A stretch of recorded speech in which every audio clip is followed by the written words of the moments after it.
ಓಂ ಶ್ರೀ ಗುರುಭ್ಯೋ ನಮಃ. ಈ ದಿನ ಬೆಂಗಳೂರಿನ ಶಂಕರಪುರದಲ್ಲಿರುವ ಶ್ರೀ ಶೃಂಗೇರಿ ಶಂಕರ ಮಠದಲ್ಲಿ ಸುವರ್ಣ ಭಾರತಿ ಮಹೋತ್ಸವದ ಪ್ರಯುಕ್ತ ಹಲವಾರು ಧಾರ್ಮಿಕ ಕಾರ್ಯಕ್ರಮಗಳು ನಡೆಯುತ್ತಿದೆ. ಈ ಒಂದು ಕಾರ್ಯಕ್ರಮಕ್ಕೆ ಇನ್ನೂ ಹಲವಾರು ತಿಂಗಳು ಸಹ ಈ ಒಂದು ಕಾರ್ಯಕ್ರಮಗಳು ನಿರಂತರವಾಗಿ ನಡೆಯುತ್ತಿರುತ್ತದೆ. ಶನಿವಾರ ಭಾನುವಾರ ಸಹ ಇದ್ದೇ ಇರುತ್ತದೆ ಸಾಯಂಕಾಲ. ಈ ಒಂದು ಕಾರ್ಯಕ್ರಮಕ್ಕೆ ಎಲ್ಲಾ ಭಕ್ತಾದಿಗಳು ಸಕಾಲಕ್ಕೆ ಆಗಮಿಸಿ ಈ ಒಂದು ಕಾರ್ಯಕ್ರಮವನ್ನು ಯಶಸ್ವಿಗೊಳಿಸಬೇಕೆಂದು ಜನಧ್ವನಿ ಕನ್ನಡ ವಾಹಿನಿ ಹಾಗೂ AKBMS ನ್ಯೂಸ್ ಕನ್ನಡ ವಾಹಿನಿಯ ಪರವಾಗಿ ನಿಮ್ಮೆಲ್ಲರಿಗೂ ಕೋರಿಕೊಳ್ಳುತ್ತಿದೆ. ನಿಮ್ಮ BK ಪ್ರಕಾಶ್ ಭಾರದ್ವಾಜ್.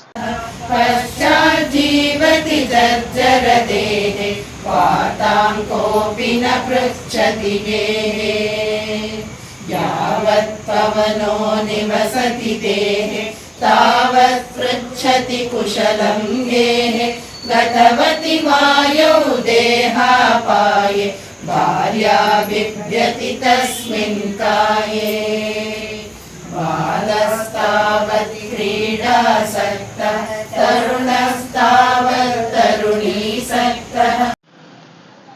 ಓಂ ಶ್ರೀ ಗುರುಭ್ಯೋ ನಮಃ. ಈ ದಿನ ಬೆಂಗಳೂರಿನ ಶಂಕರಪುರದಲ್ಲಿರುವ ಶ್ರೀ ಶೃಂಗೇರಿ ಶಂಕರ ಮಠದಲ್ಲಿದ್ದೀವಿ. ಸುವರ್ಣ ಭಾರತಿ ಮಹೋತ್ಸವ ಪ್ರಯುಕ್ತ ಈಗ ಪ್ರವಚನ ನಡೆಯುತ್ತಿದೆ. ಈ ಒಂದು ಕಾರ್ಯಕ್ರಮದ ಕುರಿತು ನಮ್ಮ ಜೊತೆ ಕಾರ್ಯಕರ್ತರಿದ್ದಾರೆ, ಸೇವಾಕರ್ತರು, ಭಕ್ತಾದಿಗಳಾದಂತ ಶ್ರೀ ಗುರುಭ್ಯೋ ನಮಃ. ಸದಾಶಿವ ಸಮಾರಂಭಾಂ ಶಂಕರಾಚಾರ್ಯ ಮಧ್ಯಮಾಂ ಅಸ್ಮದಾಚಾರ್ಯ ಪರ್ಯಂತಾಂ ಒಂದೇ ಗುರು ಪರಂಪರಾ. ಯೋಗ ಪ್ರಾಪ್ತಸ್ಯ ಪರಿಪಾಲನ ಕ್ಷೇಮ ಸರ್ವದಾ ಅದನ್ನೇ ಯೋಚನೆ ಮಾಡ್ತಾ ಇದ್ದಾರೆ. ನಾನು ಹೇಗೆ ಹೊಸದಾಗಿ ಪಡೆಯೋದು, ಆಸ್ತಿಯನ್ನು ಮಾಡೋದು ಹೇಗೆ, ಅಪ್ಪ ಗುಣಾತೀತನಾಗ ಒಂದು ಅದಾಗಲಿಲ್ಲ ಅಂತಂದ್ರೆ ಸತ್ವಗುಣ ಪ್ರಧಾನನಾದಂಥವನಾಗಲು ಇದೆ. ಅನೇಕ ಯಾಗಗಳಲ್ಲಿ ತಾಮಸಿಕ ಯಾಗಗಳು ಕೂಡ ತಾಮಸಿಕ ಪುರದಲ್ಲಿ ಯಾವ ದುಃಖವನ್ನು ಕೊಡ್ತಾರೆ, ಪರ್ಯವಸಾನ ಯಾಗಗಳಾದರೂ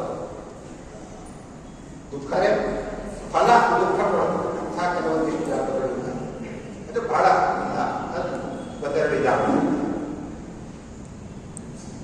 ನಮಗೆ 3 ಗುಣಗಳಿವೆ, ಅದು ಜಾಸ್ತಿ ಕೆಲಸ ಮಾಡ್ತಾರೆ. ರಜೋಗುಣ ಇದ್ದಾಗ ಒಟ್ಟು 5 ಭೂಮಿ ಅದು ಚಿತ್ತದ ಸ್ಥಿತಿ ಅಂತ ಹೇಳ್ತಾರೆ, ಸಂಕ್ಷೇಪವಾಗಿ ಹೇಳಬೇಕಾದ್ರೆ. ಕ್ಷಿಪ್ತ, ಮೂಢ, ವಿಕ್ಷಿಪ್ತ, ಏಕಾಗ್ರ ಮತ್ತು ವಿರುದ್ಧ ಅಂತ 5 ಚಿತ್ತ ಭೂಮಿಗಳು ಅಂತ ಕರೀತಾರೆ. ಕ್ಷಿಪ್ತ ಅಂತಂದ್ರೆ ರಜೋಗುಣ ಪ್ರಧಾನವಾಗಿ ವಿಷಯಗಳನ್ನ ಗಮನಿಸುವಾಗ ಅದು ಕ್ಷಿಪ್ತ ಅಂತ. ಇವರು ರೆಕಾರ್ಡ್ ಮಾಡ್ತಾ ಇದ್ದಾರೆ ಅಂತ ನನ್ನ ಮನಸ್ಸಲ್ಲಿ ಹೋಗ್ತಾ ಇದೆ, ಇವರು ಇದು ಬರ್ಕೊಳ್ತಾರೆ ಅಂತ ಹೋಗ್ತಾ ಇದ್ದಾರೆ. ಅಂದ್ರೆ ವಿಷಯೇಶು ಕ್ಷಿಪ್ಯಮಾನ, ರಜೋಗುಣ ಪ್ರಧಾನವಾದಾಗ ಇದೆಲ್ಲ ಆಗ್ತಾ ಇರ್ತದೆ, ಇದು ಕ್ಷಿಪ್ತ. ಮೂಢ ಅಂತಂದ್ರೆ ನಿದ್ರಾ, ಆಲಸ್ಯ, ಪ್ರಮಾದ ಇತ್ಯಾದಿಗಳೆಲ್ಲವೂ ಆಗೋದು ಮೂಢ, ತಮೋಗುಣ ಪ್ರಧಾನವಾದ. ಏಕಾಗ್ರ ಇನ್ನೊಂದು ವಿಕ್ಷಿಪ್ತ. ವಿಕ್ಷಿಪ್ತ ಅಂದ್ರೆ ಈ ಕನ್ನಡದಲ್ಲಿ ಪ್ರಸಿದ್ಧವಾದ ವಿಕ್ಷಿಪ್ತ ಅಲ್ಲ, ಬಹಳ ವಿಕ್ಷಿಪ್ತ. ಜ್ಞಾನ ರಜಸೋ ಲೋಭವೇ ಪ್ರಮಾದ ಮೋಹವು ತಮಸ ಭವತೋ ಜ್ಞಾನ ಅಜ್ಞಾನಮೇವ ಅಂತ ಮುಂದೆ ಭಗವದ್ಗೀತೆ. ಅಂದ್ರೆ ಈ ಸತ್ವರ ನಾವು ಅಹಂ ಬ್ರಹ್ಮಾಸ್ಮಿ ಟ್ರಸ್ಟ್ ಇಂದ ಮಾತಾಡ್ತಾ ಇದ್ದೀವಿ. ಅಹಂ ಬ್ರಹ್ಮಾಸ್ಮಿ ಟ್ರಸ್ಟ್ ಅವರು ಅಂಡರ್ ಶೃಂಗೇರಿ ಪೀಠದಲ್ಲಿದೆ. ಶೃಂಗೇರಿ ಪೀಠ ಅವರು ಡೈರೆಕ್ಟ್ ಆಗಿ ನಮಗೆ ಸನ್ನಿಧಾನಂ ಅವರು ನಮ್ಗೆ ಯಾವ ಟಾಪಿಕ್ ಮಾಡಬೇಕು, ಯಾವ ಸಂದೇಶ ಕೊಡಬೇಕು, ಅದ್ವೈತಾಚಾರ್ಯ ಅವರ ಭಾಷ್ಯವನ್ನು ಜನರಿಗೆ ಮಾಡಬೇಕು, ಅದ್ವೈತವನ್ನು ತಿಳಿಯಬೇಕು ಅನ್ನೋ ಕಾರಣಕ್ಕೆ ಸನ್ನಿಧಾನಂ ಅವರು ಡೈರೆಕ್ಟ್ ನಮಗೆ ಗೈಡೆನ್ಸ್ ಮಾಡಿ ಯಾವ ಶ್ಲೋಕ ಯಾವ ಭಗವದ್ಗೀತೆ ಚಾಪ್ಟರ್ 2 ನಡೀತಾ ಇದೆ. ನಾವು ಮುಂಚೆ ಪಂಚದಶಿ ಮಾಡಿದೀವಿ, ಆತ್ಮಬೋಧ ಮಾಡಿದೀವಿ, ಎಲ್ಲ ಮಾಡಿದೀವಿ. ಅವ್ರು ಏನ್ ಹೇಳ್ತಾರೆ ಅದ್ರ ಬಗ್ಗೆ ಮಾಡ್ಕೊಂಡು ಹೋಗ್ತಿದೀವಿ. ಸುವರ್ಣ ಭಾರತಿ ಮಹೋತ್ಸವದಿಂದ ಪ್ರತಿ ತಿಂಗಳು 1 ಅಥವಾ 2 ಪ್ರೋಗ್ರಾಮ್ ಅಹಂ ಬ್ರಹ್ಮಾಸ್ಮಿಯಿಂದ ನಡೀತಿರುತ್ತೆ. ಸೊ ಇದೇನು ಅಂದ್ರೆ ಬೇಸಿಕಲಿ ವೇದಾಂತದ ಈ ವೇದ 4 ವೇದಗಳಿದೆ. ನಮಸ್ತೆ. ಶ್ರೀ ಗುರುಭ್ಯೋ ನಮಃ. ಜ್ಞಾನಾನಂದಮಯಂ ದೇವಂ ನಿರ್ಮಲ ಸ್ಫಟಿಕಾಕೃತಿಂ ಆಧಾರಂ ಸರ್ವವಿದ್ಯಾನಾಂ ಹಯಗ್ರೀಂ ಉಪಾಸ್ಮಹೇ. ಶಂಕರ ಅಂದ್ರೆ ಶುಭ. ಶಂಕರಾಚಾರ್ಯರ ಒಂದು ಪೀಠದಲ್ಲಿ ಇವತ್ತಿನ ದಿವಸ ಶಂಕರಾಚಾರ್ಯರ ತತ್ವ ಏನಂದ್ರೆ ಅಹಂ ಬ್ರಹ್ಮಾಸ್ಮಿ ಅನ್ನೋ ತತ್ವ. ಅದನ್ನ ಬ್ರಾಹ್ಮಣಕ್ಕೆ ಉಳಿಬೇಕು ಅಂದ್ರೆ ಶಂಕರಾಚಾರ್ಯರಿಂದನೇ ಉಳಿದಿರೋದು. ಇವತ್ತು ನಾವೇನ್ ಗಾಯತ್ರಿ ಜಪ ಮಾಡ್ತಾ ಇದ್ದೀವಿ ಅಂದ್ರೆ ಶಂಕರರು ನಮಗೆ ಮುಖ್ಯ. ಆದಿಶಂಕರ, ರಾಮಾನುಜ, ನಂತರ ಮಧ್ವರು. ಆಯಾ ಆಚಾರ್ಯರು ಆಯಾ ಸಮಯದಲ್ಲಿ ಏನ್ ಬೇಕೋ ಅದನ್ನು ಪ್ರಚಾರ ಮಾಡಿದ್ದಾರೆ. ಆದರೆ ಶಂಕರರಿಂದ ಅಂದ್ರೆ ಹಿಂದೂ ಧರ್ಮನೂ ಇಲ್ಲ, ಸನಾತನ ಧರ್ಮನೂ ಇಲ್ಲ. ಇವತ್ತು ಇನ್ನೊಂದು ವಿಶೇಷ ಏನಂದ್ರೆ ಇವತ್ತು ಧರ್ಮಶ್ರೀ ಅನ್ನೋದು ಶಂಕರ ಮಠದ ಅಧೀನದಲ್ಲೇ ಸಿಕ್ಕಿರುವಂತ ಸ್ಥಳದಲ್ಲಿ, ದಾನ ಕೊಟ್ಟೆ ಸ್ಥಳದಲ್ಲಿ ಮಾಡಿದ್ದಾರೆ ಧರ್ಮದ ಕಾರ್ಯನ. ಅದು ಸಹ ಯಾಕೆಪ್ಪ ಇದನ್ನ ಹೇಳ್ತಾ ಅಂದ್ರೆ, ಶಂಕರರ ತತ್ವ ಹೇಗಿದೆ ಅಂದ್ರೆ ಎಲ್ಲರೂ ಹಿಂದೂ ಧರ್ಮದಲ್ಲಿ ಉಳಿಬೇಕು, ಉಳಿಸ್ಕೊಂಡು ಹೋಗ್ಲಿ ಅನ್ನೋದೇ ಒಂದು ಉದ್ದೇಶವಾಗಿರುತ್ತೆ. ಧನ್ಯೋಸ್ಮಿ. ಸರ್ವೇ ಜನಾಃ ಸುಖಿನೋ ಭವಂತು. ಸಮಸ್ತ ಸನ್ಮಂಗಳಾನಿ ಭವಂತು. ಶಂಕರ ಮಠದ ಶೃಂಗೇರಿ ಮಠದ ಈ ಒಂದು ಶಂಕರ ಮಠದ ಆವರಣದಲ್ಲಿ ನಾವಿದ್ದೇವೆ. ಇವತ್ತೊಂದು ವಿಶೇಷವಾದಂಥ ಕಾರ್ಯಕ್ರಮ ನಡೀತಾ ಇದೆ.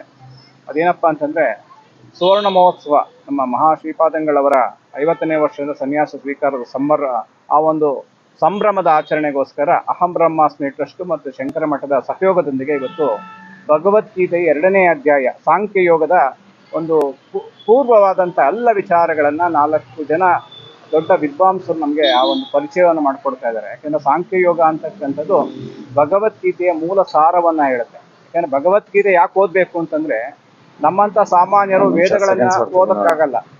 ಹಾಗೆ ವೇದಗಳ ಸಾರನೇ ಉಪನಿಷತ್ತು, ಉಪನಿಷತ್ ಸಾರನೇ ಭಗವದ್ಗೀತೆ. ಭಗವದ್ಗೀತೆಯನ್ನು ಓದಿದಾಗ ನಮಗೆ ಎಲ್ಲ ವಿಚಾರಗಳು ಸಿಗುತ್ತೆ ಮತ್ತು ಸನಾತನ ಧರ್ಮದ ಪರಿಕಲ್ಪನೆ ನಮಗೆ ಅರ್ಥ ಆಗುತ್ತೆ. ಅಹಂ ಬ್ರಹ್ಮಾಸ್ಮಿ ಅಂತ ನಾವು ಬರೀ ಮಾತಲ್ಲಿ ಹೇಳ್ತೀವಿ, ಆದರೆ ಅಹಂ ಬ್ರಹ್ಮಾಸ್ಮಿಯ ತತ್ವ ಏನು, ನಮ್ಮಲ್ಲಿರ್ತಕ್ಕಂಥ ಆತ್ಮತತ್ವದ ಬಗ್ಗೆ ನಮಗೆ ಇರ್ತಕ್ಕಂಥ ಅಂಧಕಾರವನ್ನು ನಾಶ ಮಾಡ್ತಕ್ಕಂಥ ಒಂದು ಪ್ರವಚನ ಮಾಲಿಕೆ ಇವತ್ತು ಶಂಕರ ಮಠದಲ್ಲಿ ನಡೀತಾ ಇದೆ. ಆ ಒಂದು ಪ್ರವಚನ ಮಾಲಿಕೆಯಲ್ಲಿ ನಾನೊಬ್ಬ ಆ ಒಂದು ಆಸಕ್ತನಾಗಿ ಪ್ರೇಕ್ಷಕನಾಗಿ ನಾನು ಪಾಲ್ಗೊಂಡಿದ್ದೆ. ಅತಿ ಅದ್ಭುತವಾದ ವಿಚಾರವನ್ನು, ಯಾಕೆ ನಮಗೇನೋ ಎಷ್ಟೋ ವಿಚಾರಗಳು ನಮ್ಗೆ ಗೊತ್ತಿಲ್ಲ. ಯಾಕೆಂದರೆ ಭಗವದ್ಗೀತೆಯನ್ನು ವಿದೇಶಗಳಲ್ಲಿ ಪ್ರಚಾರ ಆಗ್ತಾಯಿದೆ, ನಮಗೆ ನಮ್ಮ ಮನೆಯ ಹಿತ್ತಲ ಗಿಡ ಮದ್ದಲ್ಲ ಅನ್ನೋ ರೀತಿಯಲ್ಲಿ ನಮ್ಮ ತತ್ವ ವಿಚಾರಗಳನ್ನು ತಿಳ್ಕೊಬೇಕಾಗಿರ್ತಕ್ಕಂಥದ್ದು ಸನಾತನ ಧರ್ಮದ ಸನಾತನಿಗಳಾಗಿರ್ತಕ್ಕಂಥ ನಾವು ಮಾಡಬೇಕಾದಂಥ ಮೂಲಭೂತ ಕೆಲಸ. ಈ ಒಂದು ಅದ್ಭುತವಾದ ಕೆಲಸವನ್ನು ಅಹಂ ಬ್ರಹ್ಮಾಸ್ಮಿ ಟ್ರಸ್ಟು, ನಮ್ಮ ಸ್ನೇಹಿತರಾಗಿರ್ತಕ್ಕಂಥ ರವಿಶಂಕರ್ ಅವರು, ಈಗ ಹಲವಾರು ಜನ ಕಾರ್ಯಕರ್ತರು ಸೇರಿ ನಡೆಸ್ತಾ ಇದ್ದಾರೆ. ಒಂದು ಯುವಕರ ತಂಡ ಬೇಕಾಗಿದೆ ಅವರು. ಮುಂದಿನ ದಿನಗಳಲ್ಲಿ ಈ ಸನಾತನ ಪರಂಪರೆಯನ್ನು ಮುಂದುವರ್ಸಕ್ಕೆ ಯಂಗ್ಸ್ಟರ್ಸ್ಗಳು ಬೇಕಾಗಿದೆ. ಅವರೆಲ್ಲ ಈ ಒಂದು ಅಹಂ ಬ್ರಹ್ಮಾಸ್ಮಿಯ ತಂಡದಲ್ಲಿ ಕೈ ಜೋಡಿಸಿ ಈ ಒಂದು ಅಂಬರೀಷ್, ಗೌತಮ್, ಈಗ ಹಲವಾರು ಜನ ಇದ್ದಾರೆ. ಯಾಕೆ ನನಗೆ ಯಾರು ಪರಿಚಯ, ನಾನು ಕಾರ್ಯಕರ್ತ ಅಲ್ಲ, ನಾನೊಬ್ಬ ಪ್ರೇಕ್ಷಕ. ಆದ್ರಿಂದ ಶಂಕರ ಮಠದಲ್ಲಿ ಒಂದು ಅದ್ಭುತವಾದ ಕೆಲಸ ನಡೀತಾ ಇದೆ. ಸನಾತನಿಗಳಿಗೆ ಸನಾತನ ಧರ್ಮದ ಪರಿಚಯವನ್ನು ಮಾಡ್ತಕ್ಕಂಥದ್ದು. ಇಲ್ಲಿ ಯಾವುದೇ ರೀತಿಯ ಜಾತಿ ಮತ ಭೇದ ಯಾವುದೂ ಇಲ್ಲ. ಯಾಕಂದ್ರೆ ಶ್ರೀಕೃಷ್ಣ ಎಲ್ಲರಿಗೂ ತನ್ನ ವಿಶ್ವರೂಪ ದರ್ಶನ ಕೊಡಕ್ಕಾಗದೇ ಇದ್ರು ಸಹ ಭಗವದ್ಗೀತೆಯ ಮೂಲಕ ನಮಗೆ ನಮ್ಮ ದರ್ಶನವನ್ನು, ಯಾಕೆಂದ್ರೆ ಇದು ಅರ್ಜುನನ ಸಂದೇಶ. ಅರ್ಜುನಿಗಿರ್ತಕ್ಕಂಥ ವಿಷಾದ ಯೋಗದಿಂದ ಸಾಂಖ್ಯ ಯೋಗ, ಅವನಿಗಿರ್ತಕ್ಕಂಥ ಡೌಟ್ಸ್ಗಳನ್ನು ಪರಿಹಾರ ಮಾಡ್ತಕ್ಕಂಥದ್ದು, ನಪುಂಸಕದಿಂದ ಅವನು ಪುರುಷತ್ವದ ಕಡೆ ಬರ್ತಕ್ಕಂಥ ಒಂದು ಪುರುಷ ತೇಜಸ್ಸನ್ನ ತುಂಬತಕ್ಕಂಥ 2ನೇ ಅಧ್ಯಾಯ ಇದೆಯಲ್ಲ, ಅದು ತುಂಬ ಅದ್ಭುತವಾಗಿರ್ತಕ್ಕಂಥದ್ದು. ಯಾಕಂದರೆ ಈ ಭಗವದ್ಗೀತೆ ಎಲ್ಲ ಓದಕ್ಕಾಗದೇ ಇದ್ರು 2ನೇ ಅಧ್ಯಾಯನ ಸಂಪೂರ್ಣವಾಗಿ ಅರ್ಥ ಮಾಡ್ಕೊಂಡ್ರೆ ಜಗತ್ತಿನ ಎಲ್ಲ ತತ್ವ ವಿಚಾರಗಳು ಅದರಲ್ಲಿ ಅಡಗಿದೆ ಅಂತಕ್ಕಂಥ ಮಾತನ್ನು ಹೇಳಿ ನನ್ನ ಮಾತನ್ನು ಮುಗಿಸ್ತೀನಿ. ನಮಸ್ಕಾರ. ಓಂ ಶ್ರೀ ಗುರುಭ್ಯೋ ನಮಃ. ಈ ದಿನ ಬೆಂಗಳೂರಿನ ಶಂಕರಪುರದಲ್ಲಿರುವ ಶ್ರೀ ಶೃಂಗೇರಿ ಶಂಕರ ಮಠದಲ್ಲಿ ಸುವರ್ಣ ಭಾರತಿ ಮಹೋತ್ಸವದ ಪ್ರಯುಕ್ತ ಹಲವಾರು ಧಾರ್ಮಿಕ ಕಾರ್ಯಕ್ರಮಗಳು ನಡೆಯುತ್ತಿದೆ. ಈ ಒಂದು ಕಾರ್ಯಕ್ರಮಕ್ಕೆ ಇನ್ನೂ ಹಲವಾರು ತಿಂಗಳು ಸಹ ಈ ಒಂದು ಕಾರ್ಯಕ್ರಮಗಳು ನಿರಂತರವಾಗಿ ನಡೆಯುತ್ತಿರುತ್ತದೆ. ಶನಿವಾರ ಭಾನುವಾರ ಸಹ ಇದ್ದೇ ಇರುತ್ತದೆ ಸಾಯಂಕಾಲ. ಈ ಒಂದು ಕಾರ್ಯಕ್ರಮಕ್ಕೆ ಎಲ್ಲ ಭಕ್ತಾದಿಗಳು ಸಕಾಲಕ್ಕೆ ಆಗಮಿಸಿ ಈ ಒಂದು ಕಾರ್ಯಕ್ರಮವನ್ನು ಯಶಸ್ವಿಗೊಳಿಸಬೇಕೆಂದು ಜನಧ್ವನಿ ಕನ್ನಡ ವಾಹಿನಿ ಹಾಗೂ AKBMS ನ್ಯೂಸ್ ಕನ್ನಡ ವಾಹಿನಿಯ ಪರವಾಗಿ ನಿಮ್ಮೆಲ್ಲರಿಗೂ ಕೋರಿಕೊಳ್ಳುತ್ತಿದೆ. ನಿಮ್ಮ BK ಪ್ರಕಾಶ್ ಭಾರದ್ವಾಜ್.